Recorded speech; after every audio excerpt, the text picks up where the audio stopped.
पुरंदर क्षत्रिय कुलवंश सिंहासनाधीश्वर राजाधिराज योगीराज श्रीमंत योगी श्री श्री श्री छत्रपती शिवाजी महाराज की जय। आले किती गेले किती उडून गेले भरारा, संपला नाही आणि संपणार नाही माझ्या शिवबाचा दारा, संपला नाही आणि संपणार नाही माझ्या शिवबाचा दारा। सर्वप्रथम आपल्या सर्वांना शिवजयंतीच्या हार्दिक शुभेच्छा। मित्रांनो, आदिलशाही निजामशाही यांच्या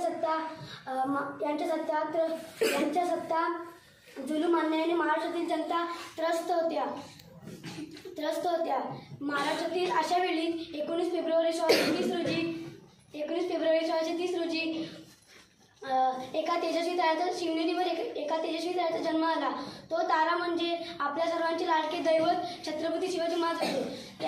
शिवरायांच्या वडिलांचे नाव शहाजीराजे भोसले व त्यांच्या आईचे नाव जिजामाता त्यांना कृष्णाच्या आणि भीमाच्या गोष्टी सांगत जिजाऊच्या संस्काराने शिवराय करत होते। त्याचबरोबर तलवारबाजी घोडेस्वारी हे देखील शिकत होते। मावळ्यांना सोबतीला घेऊन शिवरायांनी रायरेश्वराच्या मंदिरात स्वराज्य स्थापनेची प्रतिज्ञा घेतली। कोण होते ते मावळे? मावळपर्यंत राहणारे ते मावळे, दिसायला साधे भोळे,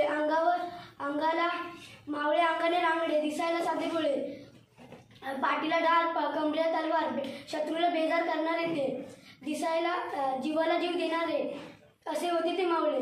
शिवरायांनी स्वराज्याच्या दिशेने वाटचाल करण्यासाठी शिवरायांनी तोरणा किल्ल्याची निवड केली।